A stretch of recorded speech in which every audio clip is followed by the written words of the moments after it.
ক্রান্ত করতে এই ফ্যাসিস্ট সরকারের আর কোন দোসরকে আমরা সুযোগ দেব না।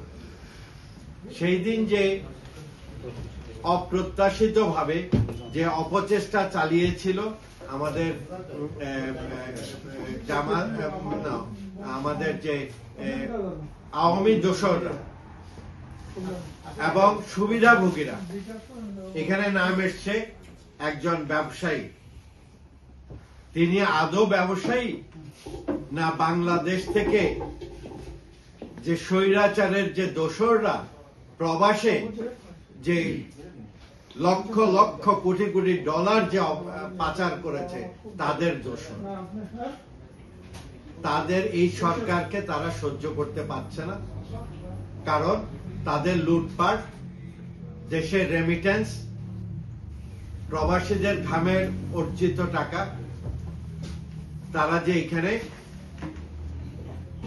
পাচার করেছে, সেই তাদের পাচার এখন বন্ধ হয়ে গেছে এই সরকার আসার কারণে।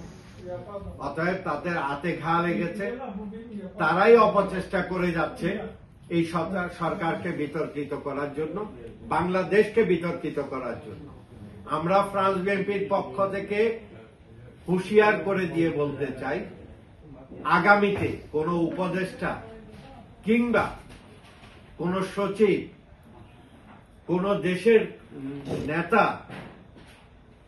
যেই আসুক না কেন, যদি কোন রকমের উদ্ধর্তপূর্ণ আচরণ করার সাহস করে, ফ্রান্স বিএনপি এখানকার জনগণকে নিয়ে, যারা দেশের সুন্দর চায়, দেশের সমৃদ্ধি চায়, তাদেরকে নিয়ে আমরা তাদেরকে প্রতিহত করবো ইনশাআল্লাহ।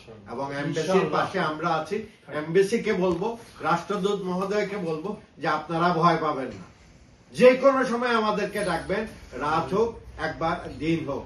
জিয়ার সৈনিক, তারেক রহমান সাহেবের সৈনিক, বেগম জিয়ার সৈনিকরা আমরা সব সময় উপস্থিত থাকব, হাজির হব আপনাদের ডাকে, এবং সকল কিছুকে, সকল অপশক্তিকে আমরা ইনশাল্লাহ প্রতিহত করব।